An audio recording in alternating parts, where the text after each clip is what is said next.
Hi hello ನಮಸ್ತೆ ಎಲ್ರಿಗೂ ಕೂಡ ನ್ಯೂಸ್ 18 ಡಿಜಿಟಲ್ ಕಾಂಟೆಂಟಿಗೆ ಸ್ವಾಗತ. ನಾನು ಆಶಿಕ್ ಮುಲ್ಕಿ. ಇತ್ತೀಚೆಗೆ SIR ರಾಜ್ಯದಲ್ಲಿ ಪೂರ್ಣಗೊಂಡಿದೆ. ಆಗಸ್ಟ್ 24ನೇ ತಾರೀಕು ರಾಜ್ಯದಲ್ಲಿ ಮೊದಲ ಮತದಾರರ ಕರಡು ಪಟ್ಟಿಯನ್ನು ಚುನಾವಣಾ ಆಯೋಗ ಬಿಡುಗಡೆ ಮಾಡುತ್ತೆ. ಸೊ ಈ ನಡುವೆ ರಾಜ್ಯದಲ್ಲಿ ASDDO ಪಟ್ಟಿಯನ್ನು ಕೂಡ ಚುನಾವಣಾ ಆಯೋಗ ಬಿಡುಗಡೆ ಮಾಡಿತ್ತು. ASDDO ಅಂತಂದರೆ ಎಲ್ಲರಿಗೂ ಗೊತ್ತಿದೆ, ಆಬ್ಸೆಂಟ್ ಅಂದರೆ ಕೆಲವೊಂದು ಟೆಕ್ನಿಕಲ್ ಕಾರಣದಿಂದಾಗಿ ಈ ಪಟ್ಟಿಯಿಂದ ಈ SIR ಪ್ರಕ್ರಿಯೆಯಿಂದ ಹೊರಗಡೆ ಉಳಿದವರು, ಆಬ್ಸೆಂಟ್ ಇರ್ಬೋದು, ಶಿಫ್ಟೆಡ್ ಇರ್ಬೋದು, ಡೆತ್ ಇರ್ಬೋದು, ಮತ್ತು ಅದರ್ಸ್ ಇತರೆ. ಸೊ ಈ ರೀತಿಯಾಗಿರುವಂತಹ ಒಂದು ಪಟ್ಟಿಯನ್ನು ಈ ಹಿಂದೆ ಬಿಡುಗಡೆ ಮಾಡಿತ್ತು. ASDDO ಪಟ್ಟಿಯಲ್ಲಿ ಬರೋಬ್ಬರಿ 1,08,00,000ಕ್ಕೂ ಅಧಿಕ ಮಂದಿಯ ಹೆಸರನ್ನು ಚುನಾವಣಾ ಆಯೋಗ ಸೇರ್ಪಡೆ ಮಾಡಿತ್ತು. ಸೊ ಇದರ ಬೆನ್ನಲ್ಲೇ ಇತ್ತೀಚೆಗಷ್ಟೇ ಆಗಸ್ಟ್ 17ನೇ ತಾರೀಕು SIR ಪ್ರಕ್ರಿಯೆ ಮನೆ ಮನೆಗೆ ಭೇಟಿ ಕೊಡುವಂಥದ್ದು, SIR ಫಾರ್ಮನ್ನು ಹಂಚಿಕೆ ಮಾಡುವಂಥದ್ದು ಮತ್ತು ಹಂಚಿಕೆ ಮಾಡಿರುವಂಥ ಫಾರಮನ್ನು ವಾಪಸ್ ತೆಗೆದುಕೊಳ್ಳುವಂಥ ಪ್ರಕ್ರಿಯೆಗೂ ಕೂಡ ತೆರೆ ಬಿದ್ದಿತ್ತು. ಸೊ ಈಗ ಈ SIR ಪ್ರಕ್ರಿಯೆ ಸಂಪೂರ್ಣವಾಗಿ ಮುಗಿದ ಮೇಲೆ ಎರಡು ರೀತಿಯಾದಂಥ ಆತಂಕ ಮತ್ತು ಗೊಂದಲ ಅಥವಾ ವ್ಯತ್ಯಾಸ, ಗೊಂದಲ ಅಂತ ಹೇಳೋಕ್ಕಾಗೋದಿಲ್ಲ, ವ್ಯತ್ಯಾಸ ಸೃಷ್ಟಿಯಾಗಿರುವಂಥದ್ದು. ಮೊದಲನೇದು ASDDO. ನಾನು ಈಗಾಗಲೇ ಎಕ್ಸ್ಪ್ಲೈನ್ ಮಾಡಿದೆ. ಆಬ್ಸೆಂಟ್ ಆಗಿರುವಂಥವ್ರು, ಶಿಫ್ಟ್ ಆಗಿರುವಂಥವರು, ಡೆತ್ ಆಗಿರುವಂಥವರು, ಡೂಪ್ಲಿಕೇಟ್ ಅಂದರೆ ಎರಡೆರಡು ನಕಲಿ ಮತದಾನವನ್ನು ಇಟ್ಕೊಂಡಿರುವಂಥವ್ರು, ಮತ್ತು O ಅಂದರೆ ಅದರ್ಸ್ ಇತರೆ. ಸೊ ಈ ಪಟ್ಟಿಯಲ್ಲಿರುವಂಥ ಜನ 1,08,00,000ಕ್ಕೂ ಅಧಿಕ ಮಂದಿ. ಜೊತೆಗೆ ಈ ಒಂದು SIR ಪ್ರಕ್ರಿಯೆ ವ್ಯಾಪ್ತಿಗೆ ಬಂದಂತಹ 4,46,00,000 ಮಂದಿ ಏನು SIR ಫಾರ್ಮನ್ನು ಫಿಲ್ ಮಾಡಿ ವಾಪಸ್ ಚುನಾವಣಾ ಆಯೋಗಕ್ಕೆ ಕೊಟ್ಟಿದ್ದಾರೋ, ಅಂದರೆ BLO ಕೈಗಳಿಗೆ ಕೊಟ್ಟಿದ್ದಾರೋ. ಸೊ ಈ 4,46,00,000 ಮಂದಿಯ ಪೈಕಿ 43,00,000ಕ್ಕೂ ಅಧಿಕ ಜನರಿಗೆ ನೋಟಿಸನ್ನು ಕೊಡೋದಕ್ಕೆ ಚುನಾವಣಾ ಆಯೋಗ ರೆಡಿ ಆಗ್ತಿರುವಂಥದ್ದು. ಯಾಕೆ ಇವರಿಗೆ ನೋಟಿಸನ್ನು ಕೊಡಲಾಗ್ತಾ ಇದೆ ಅಂತಂದರೆ, ನಾನೀಗ ನಿಮಗೆ ಇದ್ರ ಬಗ್ಗೆ ಡೀಟೇಲ್ಡ್ ಆಗಿ ನಾನು ಎಕ್ಸ್ಪ್ಲೈನ್ ಮಾಡೋಕ್ಕೆ ಹೋಗೋದಿಲ್ಲ. ಯಾಕೆ ಅಂತಂದರೆ ಹಿಂದಿನ ವಿಡಿಯೋದಲ್ಲಿ ಯಾಕೆ ನೋಟಿಸನ್ನು ಕೊಡ್ತಾ ಇದ್ದಾರೆ, ಏನೇನು ತಪ್ಪು ಮಾಡಿದ್ರು ಅವರು SIR ಫಾರ್ಮಲ್ಲಿ, ಯಾವ ಆಧಾರದ ಮೇಲೆಗೆ ಚುನಾವಣಾ ಆಯೋಗ ಅವರಿಗೆ ನೋಟಿಸನ್ನು ಕೊಡೋದಕ್ಕೆ ಮುಂದಾಗ್ತಿದ್ದಾರೆ ಅನ್ನೋದನ್ನೆಲ್ಲ ಎಕ್ಸ್ಪ್ಲೈನ್ ಮಾಡಿದ್ದೀವಿ. ದಯವಿಟ್ಟು ಆ ವಿಡಿಯೋವನ್ನು ನೀವು ರೆಫರ್ ಮಾಡಿದ್ರೆ ನಿಮಗೆ ಅದರಲ್ಲಿ ಮಾಹಿತಿ ಸಿಗುತ್ತೆ. ಸೊ ಈಗ ಅದರ ಮುಂದುವರೆದ ಭಾಗವಾಗಿ ಈ 43,00,000 ಮಂದಿ ನೋಟಿಸ್ ಪಡೆದ ಮೇಲೆ, ನೋಟಿಸ್ ಪಡೆದುಕೊಂಡವರು, ನೋಟಿಸ್ ಸಿಕ್ಕಂಥವರು ಏನು ಮಾಡಬೇಕು, ASDDO ಪಟ್ಟಿಯಲ್ಲಿರುವಂಥ 1,08,00,000 ಮತದಾರರು ಏನು ಮಾಡಬೇಕು ಅನ್ನುವಂಥ ಒಂದು ಕ್ಲಾರಿಟಿಯನ್ನು ಈ ವಿಡಿಯೋದಲ್ಲಿ ನಿಮಗೆ ಪ್ರತ್ಯೇಕವಾಗಿ ಸೆಪರೇಟಾಗಿ ಕೊಡೋದಕ್ಕೆ ಪ್ರಯತ್ನವನ್ನು ಮಾಡ್ತೇನೆ. ಮೊದಲಿಗೆ ನಾವು ASDDO ಪಟ್ಟಿಯಲ್ಲಿ ಹೆಸರು ಘೋಷಣೆ ಆದಂಥವ್ರು ಏನು ಮಾಡಬೇಕು ಅನ್ನುವಂಥದ್ದನ್ನು ನೋಡೋಣ.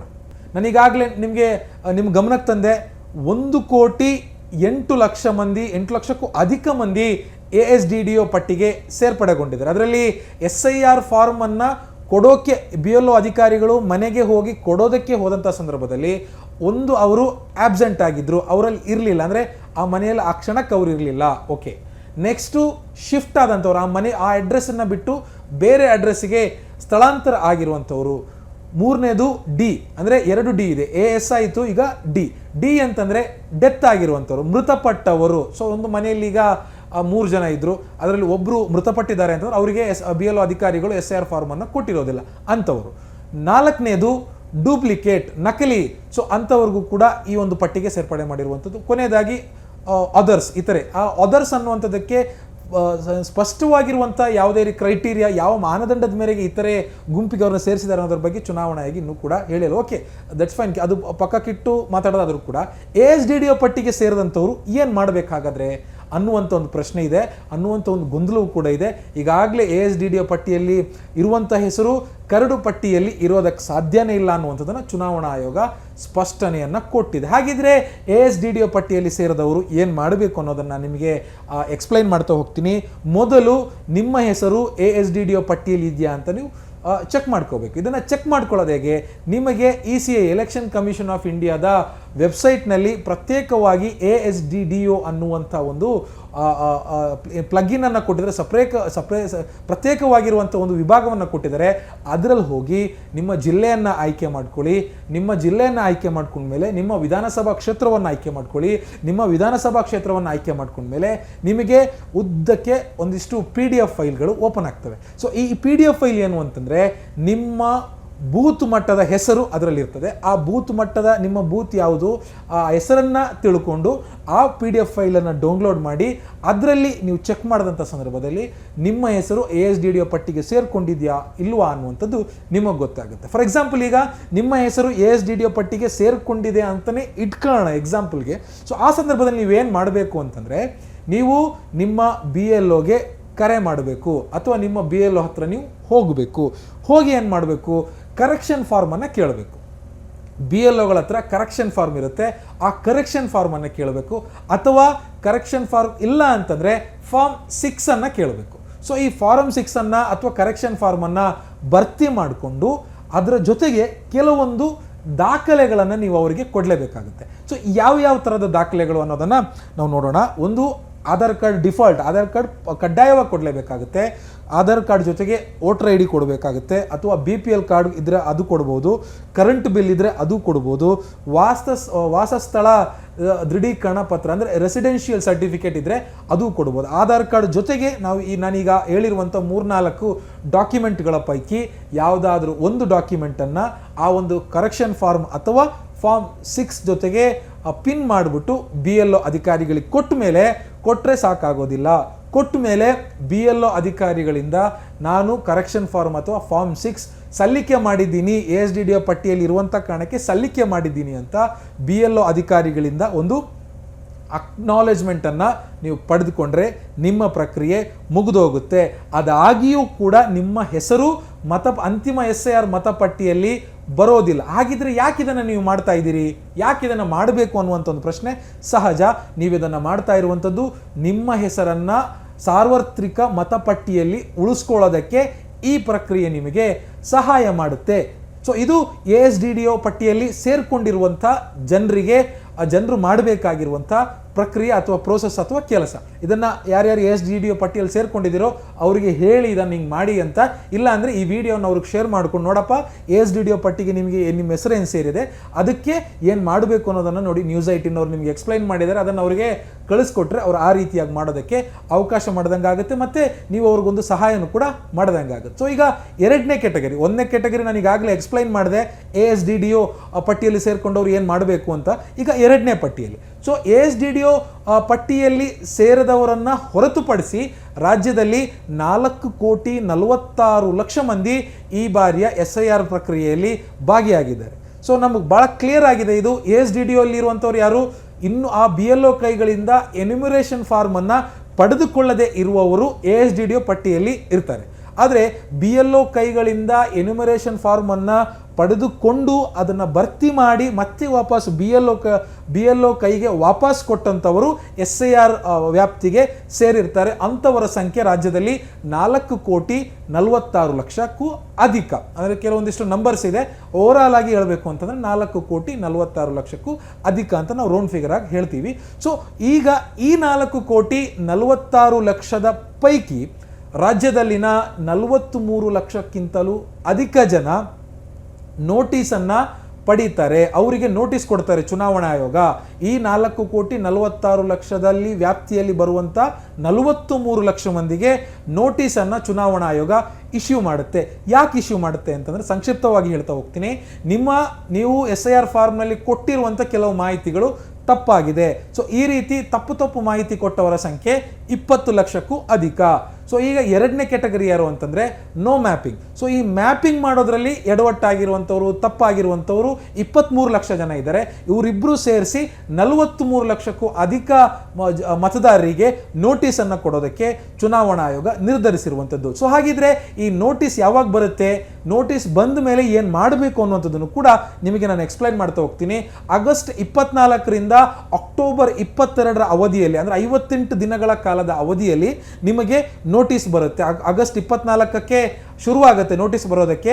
ಅಕ್ಟೋಬರ್ 20ರೊಳಗಡೆ ನೀವು ನಿಮ್ಮ ನೋಟಿಸ್ಗೆ ಉತ್ತರವನ್ನು EROಗಳಿಗೆ, ನಿಮಗೆ ಯಾರು ನೋಟಿಸನ್ನು ಇಶ್ಯೂ ಮಾಡಿರ್ತಾರೆ, ಎಲೆಕ್ಷನ್ ರಿವಿಷನ್ ಆಫೀಸರ್ ಅಂತ, ಆ ಅಧಿಕಾರಿಗೆ ಈ ಆರು ಅಧಿಕಾರಿಗಳಿಗೆ ನೀವು ನಿಮ್ಮ ಉತ್ತರವನ್ನು ದಾಖಲೆ ಸಮೇತವಾಗಿ ವಾಪಸ್ ಕೊಡಬೇಕಾಗುತ್ತೆ.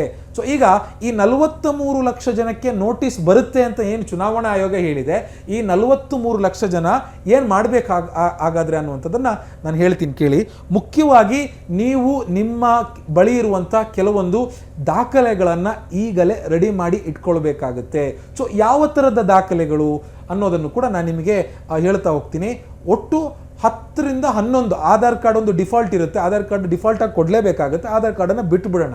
ಸೊ ಆಧಾರ್ ಕಾರ್ಡನ್ನು ಹೊರತುಪಡಿಸಿ 10 ಪ್ರಮುಖ ದಾಖಲಾತಿಗಳಲ್ಲಿ ಒಂದು ದಾಖಲೆಯನ್ನು ನೀವು ಚುನಾವಣಾ ಆಯೋಗಕ್ಕೆ ಸಲ್ಲಿಕೆ ಮಾಡಬೇಕಾಗುತ್ತೆ. ಸೊ 10 ದಾಖಲೆಗಳು ಯಾವ್ಯಾವುದು ಅನ್ನೋದನ್ನು ಕೂಡ ನಿಮಗೆ ಹೇಳ್ತೀನಿ. ಮೊದಲನೇದು, ರಾಜ್ಯ ಅಥವಾ ಕೇಂದ್ರ ಸರ್ಕಾರಿ ನೌಕರರ ಪಿಂಚಣಿ ಅಥವಾ ಕಾಯಂ ನೌಕರರ ಗುರುತಿನ ಚೀಟಿ. ನೀವು ಸೆಂಟ್ರಲ್ ಗೌರ್ಮೆಂಟಲ್ಲಿ ಅಥವಾ ಸ್ಟೇಟ್ ಗೌರ್ಮೆಂಟಲ್ಲಿ ನೀವು ಪಿಂಚಣಿಯನ್ನು ಪಡಿತಾ ಇದ್ದರೆ ಅಂಥ ಗುರುತಿನ ಚೀಟಿ, ಅಥವಾ ನೀವು ಅಲ್ಲಿನ ಸ್ಟೇಟ್ ಅಥವಾ ಸೆಂಟ್ರಲ್ ಗೌರ್ಮೆಂಟಲ್ಲಿ ಎಂಪ್ಲಾಯಿಗಳಲ್ಲಿ ನೌಕರರಾಗಿದ್ದರೆ ಅದರ ಐಡೆಂಟಿಟಿ ಕಾರ್ಡನ್ನು ತೋರಿಸ್ಬೋದು, ಅದು ಮಾನ್ಯ ಮಾಡುತ್ತೆ ಚುನಾವಣಾ ಆಯೋಗ.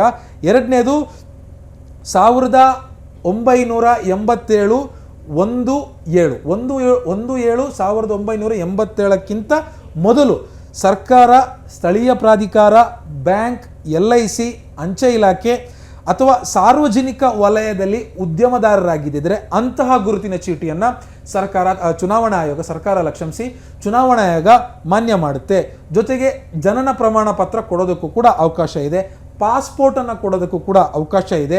ಮಾನ್ಯತೆ ಪಡೆದ ಮಂಡಳಿ ಅಥವಾ ವಿಶ್ವವಿದ್ಯಾಲಯ ನೀಡುವಂಥ ಎಜುಕೇಷನಲ್ ಕ್ವಾಲಿಫಿಕೇಷನ್ ಸರ್ಟಿಫಿಕೇಟ್, ಅಂದರೆ ಯೂನಿವರ್ಸಿಟಿಗಳು, ಕಾಲೇಜುಗಳು ಅಥವಾ ಇತರೆ ಯಾವುದೇ ಸರ್ಕಾರದ ಅನುಮೋದನೆಯನ್ನು ಪಡೆದಿರುವಂಥ ಬೋರ್ಡ್ಗಳು, ಮಂಡಳಿಗಳು ಕೊಡುವಂಥ ಎಜುಕೇಷನಲ್ ಸರ್ಟಿಫಿಕೇಟ್ ಏನಿದೆ, ಈ ಸರ್ಟಿಫಿಕೇಟನ್ನು ಕೂಡ ಚುನಾವಣಾ ಆಯೋಗ ಮಾನ್ಯ ಮಾಡಿದೆ. ರೆಸಿಡೆನ್ಸಿಯಲ್ ಸರ್ಟಿಫಿಕೇಟ್ ಅಂದರೆ ನಿಮ್ಮ ವಾಸಸ್ಥಳ ದೃಢೀಕರಣ ಪತ್ರವನ್ನು ಕೂಡ ನೀವು ಈ ಸಂದರ್ಭದಲ್ಲಿ ನಿಮ್ಮ ದಾಖಲೆಯಾಗಿ ಸಲ್ಲಿಕೆ ಮಾಡಬಹುದು. ನೆಕ್ಸ್ಟ್, ಅರಣ್ಯ ಹಕ್ಕು ಪ್ರಮಾಣ ಪತ್ರ ಯಾರ ಬಳಿ ಇದೆಯೋ ಅವರು, ಇದು ಸಾಮಾನ್ಯವಾಗಿ ಏನು ಕೃಷಿ ಮಾಡುವಂಥ ಹಿನ್ನೆಲೆಯಿಂದ ಬಂದವರ ಹತ್ರ ಈ ರೀತಿಯಾದಂಥ ಪ್ರಮಾಣ ಪತ್ರಗಳಿರ್ತವೆ, ಅದು ಕೂಡ ಕಾಡೆಂಚಲ್ಲಿರುವಂಥ ಜನರ ಹತ್ರ ಮಾತ್ರ. ಸೊ ಅವರು ಅದನ್ನು ಕೂಡ ಕೊಡೋದಕ್ಕೆ ಅವಕಾಶ ಇದೆ. ಇದರ ಜೊತೆಗೆ SC, ST, OBC ಮತ್ತು ಇತರೆ ಜಾತಿ ಪ್ರಮಾಣ ಪತ್ರವನ್ನು ಅಂದರೆ ಕ್ಯಾಸ್ಟ್ ಸರ್ಟಿಫಿಕೇಟನ್ನು ಕೂಡ ಸಲ್ಲಿಕೆ ಮಾಡೋದಕ್ಕೆ ನಿಮಗೆ ಅವಕಾಶ ಇರುತ್ತೆ. ರಾಷ್ಟ್ರೀಯ ನಾಗರಿಕರ ನೋಂದಣಿ ಪತ್ರವನ್ನು ಕೂಡ ನೀವು ಚುನಾವಣಾ ಆಯೋಗಕ್ಕೆ ನಿಮ್ಮ ದಾಖಲೆಯಾಗಿ ನೀವು ಸಲ್ಲಿಕೆ ಮಾಡೋದಕ್ಕೆ ಅವಕಾಶ ಇರುತ್ತೆ. ಜೊತೆಗೆ ನಿಮ್ಮ ಈ ಫ್ಯಾಮಿಲಿ ಟ್ರೀ, ಕುಟುಂಬ ನೋಂದಣಿ ಏನಿದೆ, ಅದನ್ನು ಕೂಡ ನಿಮ್ಗೆ ಸಲ್ಲಿಕೆ ಮಾಡೋದಕ್ಕೆ ಅವಕಾಶ ಇರುತ್ತೆ. ಜೊತೆಗೆ ಜಮೀನು ಅಥವಾ ಮನೆ ಹಂಚಿಕೆ ಪ್ರಮಾಣ ಪತ್ರ, ಅಂದರೆ ನೀವು ನಿಮ್ಮ ಪಿತ್ರಾರ್ಜಿತ ಆಸ್ತಿಯಲ್ಲಿ ನಿಮಗೆ ಏನಾದರೂ ಆಸ್ತಿ ಬಂದಿದ್ರೆ ಅಥವಾ ನಿಮ್ಮ ಪೂರ್ವ ಹಿರಿಯರಿಂದ ನಿಮಗೆ ಗಿಫ್ಟ್ ಡೀಡ್ ಆಗಿ ಏನಾದರೂ ಆಸ್ತಿ ಸಂಪತ್ತು ಏನಾದರೂ ಬಂದಿದ್ರೆ ಅಂತಹ ಪ್ರಮಾಣ ಪತ್ರವನ್ನು ಕೂಡ ಚುನಾವಣಾ ಆಯೋಗ ಮಾನ್ಯ ಮಾಡುತ್ತೆ. ಇಷ್ಟು ನಾನು ಈಗ ಹೇಳಿರುವಂಥ 10 ಪ್ರಮಾಣ ಪತ್ರಗಳ ಪೈಕಿ ಯಾವುದಾದ್ರೂ ಒಂದು ಪ್ರಮಾಣ ಪತ್ರವನ್ನು ನೀವು ನೋಟಿಸ್ ಬಂದಂಥ ಸಂದರ್ಭದಲ್ಲಿ ERO ಅಂದರೆ ಇಲೆಕ್ಷನ್ ರಿವಿಷನ್ ಆಫೀಸರ್ಗೆ ನೀವು ಕೊಟ್ಟರೆ ನಿಮ್ಮ ಹೆಸರು ಕರಡು ಪಟ್ಟಿಯಲ್ಲಿ ಇರೋದಿಲ್ಲ, ಆದರೆ ಅಂತಿಮವಾಗಿ SIR ಪ್ರಕ್ರಿಯೆಯಲ್ಲಿ ಘೋಷಣೆಯಾಗುವಂತಹ ಮತದಾರರ ಪಟ್ಟಿಯಲ್ಲಿ ಇರುತ್ತೆ ಅನ್ನುವಂಥದ್ದನ್ನು ಚುನಾವಣಾ ಆಯೋಗ ಸ್ಪಷ್ಟಪಡಿಸಿರುವಂಥದ್ದು. ಸೊ ಹೀಗಾಗಿ ಈಗಲೇ ನೀವು ಒಂದು ರಿಸ್ಕ್ ತಗೊಳ್ಳೋದು ಬೇಡ, ಯಾರ ಹೆಸರು ಇದೆ ಈ ಒಂದು ನೋಟಿಸ್ ಪಟ್ಟಿಯಲ್ಲಿ ಅನ್ನುವಂಥದ್ದು ಇನ್ನೂ ಕೂಡ ಸ್ಪಷ್ಟಪಡಿಸಿಲ್ಲ. ನಿಮಗೆ ಕರೆ ಬಂದಾಗಲೇ ಅಥವಾ ನಿಮಗೆ ನೋಟಿಸ್ ಬಂದಾಗಲೇ ನನಗೆ ನೋಟಿಸ್ ಬಂದಿದೆ ಅಥವಾ ಇಂಥವರಿಗೆ ನೋಟಿಸ್ ಹೋಗಿದೆ ಅಂತ ಗೊತ್ತಾಗುವಂಥದ್ದು. ಸೊ ಹಾಗಾಗಿ ನೀವು ERO ಅಧಿಕಾರಿಗಳಿಗೆ ನೋಟಿಸ್ ಬಂದ ಸಂದರ್ಭದಲ್ಲಿ ಈ ದಾಖಲೆಯನ್ನು ಅವರಿಗೆ ನೀವು ಕೊಟ್ಟರೆ ನಿಮ್ಮ ಹೆಸರನ್ನು ಅವರು ಮತ್ತೆ ಪುನಃ ಪರಿಶೀಲನೆ ಮಾಡಿ ಮತದಾರರ SIR ಪ್ರಕ್ರಿಯೆಯ ಮತಪಟ್ಟಿಗೆ ಸೇರಿಸಿ ಘೋಷಣೆಯನ್ನು ಮಾಡ್ತಾರೆ. ಸೊ ಇಲ್ಲಿ 2 ರೀತಿಯಾದಂಥ ಕೆಟಗರಿ ಇರುವಂಥದ್ದು. ಒಂದು ASDDO, ಅದನ್ನು ನಾನು ಈಗಾಗಲೇ ಎಕ್ಸ್ಪ್ಲೈನ್ ಮಾಡಿದೆ. ASDDO ಪಟ್ಟಿಯಲ್ಲಿರೋರಿಗೆ ನೋಟಿಸ್ ಬರೋದಿಲ್ಲ.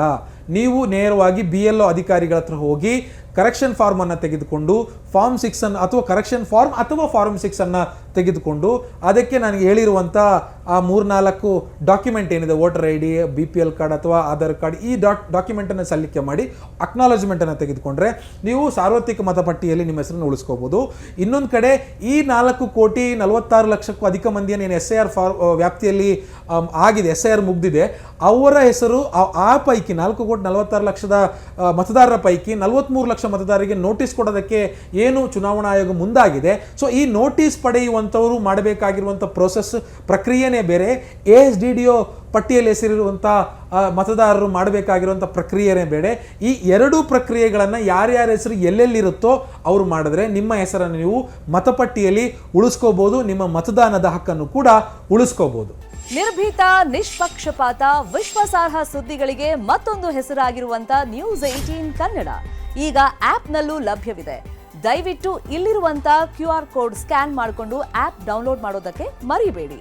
ನಿಮ್ಮ ಬೆಂಬಲ ಹೀಗೆ ಸದಾ ನಮ್ಮೊಂದಿಗಿರಲಿ. ಧನ್ಯವಾದ.